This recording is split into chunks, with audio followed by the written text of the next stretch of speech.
want to determine if this is a good year to go 0 RB in fantasy football. Full PPR, I think, would be the only case that you really consider doing it because wide receivers that get big volume are bumped up in that format. So let's take a shot at it.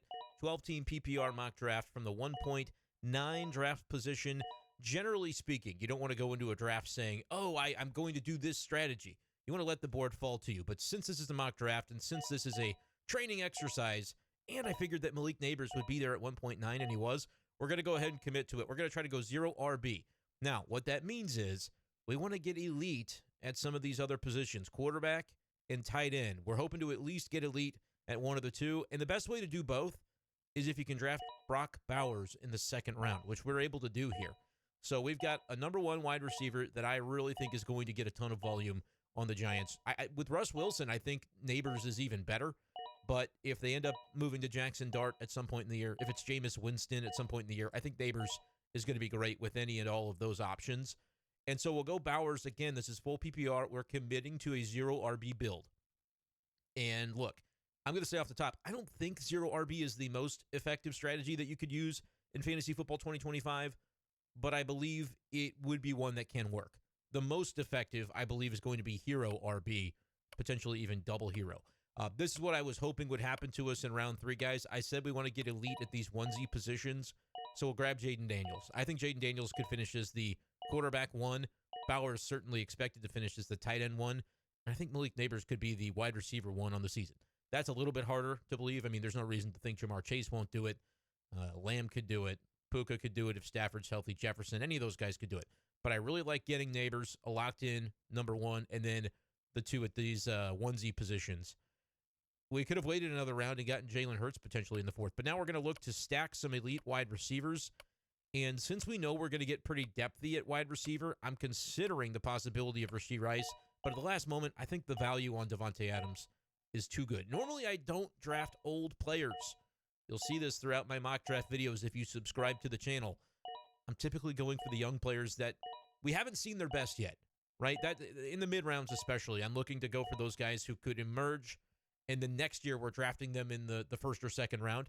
I think Rashee Rice could be that, but with his suspension, we go a different route. Davante Adams.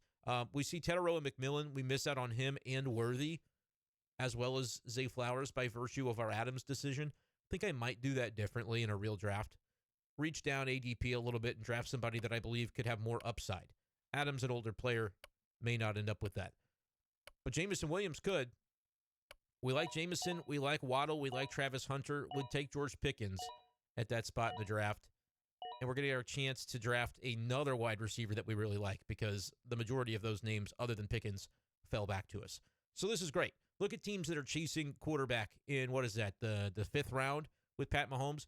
We're getting Jaden Daniels 2 rounds earlier, so we pay up. But the rushing upside he brings is such a better value proposition than Mahomes in the 5th or Joe Burrow in the 4th. I think that is a slam dunk pick. We're going to take one of these wide receivers. Hunter, Waddle, you can take your pick. I'm going to go Hunter.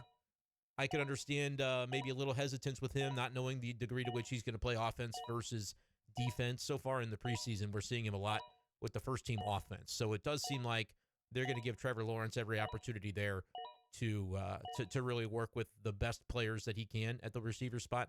And so now we've filled our wide receivers in our flex spot very effectively. A bit of a modification to a true 0 RB where we haven't taken our first running back yet. A guy like Travion Henderson that went at the back of the 5th. Could you have gone Henderson here to have gotten one upside running back and then maybe taken a wide receiver in the next round? That would have been a real consideration. But I'm going to go ahead and take my first running back here. A little bit of a concern to maybe have too many players from the New York Football Giants. But Tyrone Tracy's their running back 1. I am not a believer in Cam Scatterbo. I just don't think he's going to be all that relevant for the Giants this year. And like I said, it's not a great offense, and we have Neighbors and now Tracy from this offense. I was considering Jaylen Warren for sure. But in 0 RB, I go no RB for the first 6 rounds. I would have been willing to wait even further and just stack a bunch of RB2 candidates later in the draft. But we at least get Tracy that I think is going to be locked into a pretty good role there for the Giants. And he can catch passes too. We're going to take another wide receiver at this point, Matthew Golden. Was considering Emeka Egbuka as well with that pick. He's down past 100 on the ADP ranking on Sleeper. That's probably not going to stay. I think he will get into the 90s before most people are doing their drafts at the end of the month. Here we see Igbuka go 2 picks before us. So that's a little bit of a bummer. But I think Matthew Golden, another rookie with upside. Now, again, when we're drafting players to our bench, it's all about upside. And at the running back position, we're going to end up with quite a few names and chasing that exact type of upside. But I normally like to go with 6 wide receivers. In a 0 RB build, it might be beneficial to do 1 fewer receiver. But there's so many attractive receiver names still on the board. Let's do the responsible thing as the sleeper app tries to get me to hurry up. We're going to take Zach Charbonnet. Give us another guy that we can lock into our week 1 lineup. He's going to share time with Ken Walker and has great contingent value if a Walker injury should occur. He was really the last running back in an area where, like, I'd rather have him than a Ramondre. I'm not in on Dobbins. Spears is injured.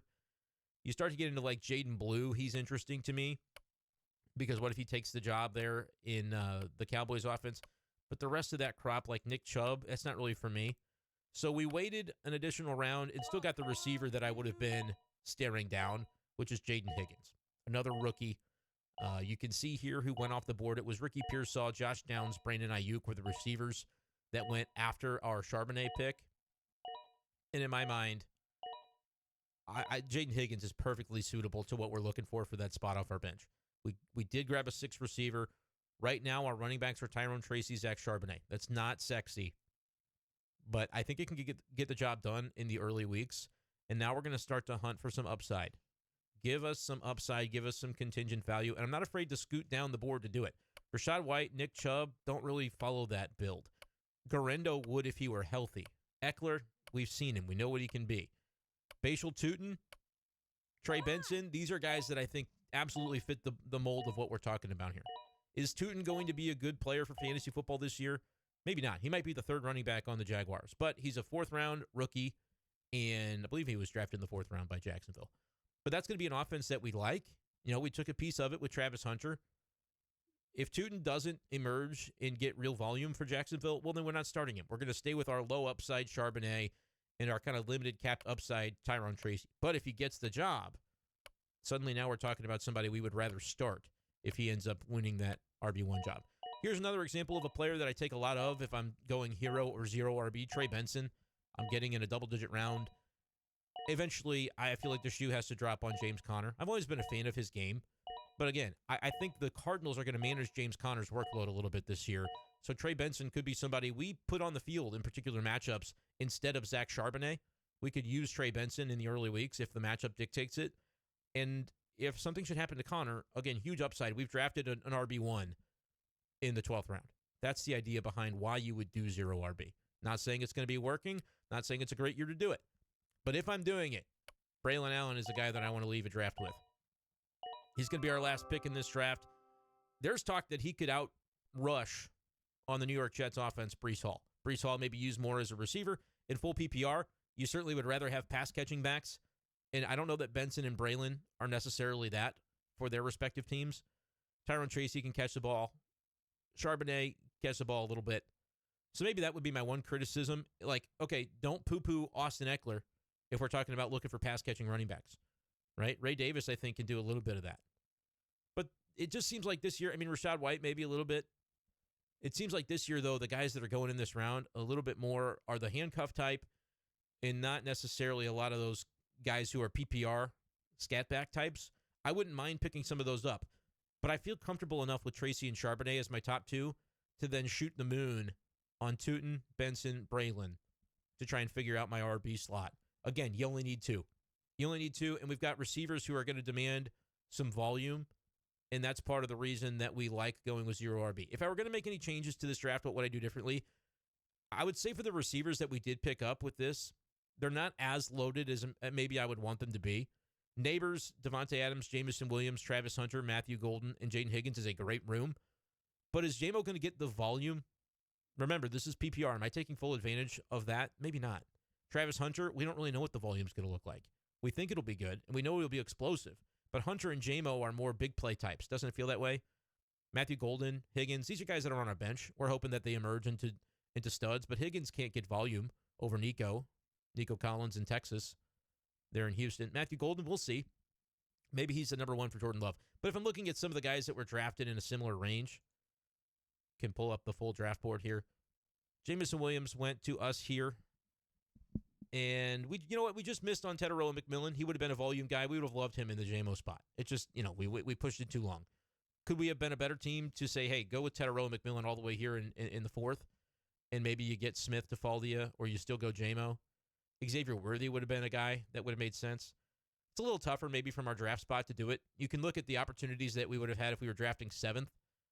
We could have still gone Neighbors. You could have gone Jefferson, Amon-Ra, and then we would have still had access to Rashee Rice, possibly Adams, right? We would have had access to the Bowers-Neighbors thing, Bowers-Daniels may not have happened. Bowers probably doesn't get all the way to us here at 7. He might go. Daniels, we would have had access to him. But I feel like the part that gets kind of lost in this is like, oh, my receivers aren't as strong as they should be. Well, that's because you have the number one tight end and possibly the QB1 for fantasy as well. And so, what took a back seat was running back, but we described the way that we think this 5-pack of running backs can potentially get us. We're just looking for solid production. We're looking for some volume, but we're looking for some upside as well. I always am going to lean upside because, again, if my bottom 3 completely flame out, I'll drop them and be able to do something on waivers. Tootin seems like the most droppable, potentially, of the 3 running backs I drafted at the end because Allen's going to see the field. Benson is going to see the field. Tootin, we don't know. But if the job breaks in his direction, then we feel pretty good about it. So, these are the things I'm thinking. Let me know. Do you think 0 RB is a legitimate strategy this year in fantasy football, or would you rather go with a different strategy? If you're doing 0 RB, to me, Brock Bowers is a big name to circle, and getting one of those top 4 quarterbacks, Josh Allen, Jaden Daniels, Lamar Jackson, and Jalen Hurts, all 4 have rushing upside. Beyond that, I'm waiting on quarterback if I don't get one of those guys. And if I'm going 0 RB, I probably should get one of those guys, especially if I didn't land Bowers or Trey McBride. I'm okay with, going quarterback and getting Josh Allen. Probably not that early in the second round where we took Brock Bowers. But if I miss out on tight end, that's okay. My bench would look a little different. I'd have a bench tight end, but I'd start drafting in that Tyler Warren, Colston Loveland territory for my first tight end, and then maybe grab you can go Dallas Goedert. I want to see where some of these guys were drafted. Kincaid, especially if I was stacking with a Josh Allen. Say I went Josh Allen in the second round. Wouldn't do it, but if I did, I can get Kincaid in a double-digit round. I could get Tucker Kraft. The Kyle Pitts, I think, is fine in double-digit rounds. You could draft Likely in the last round because he's injured. Goddard.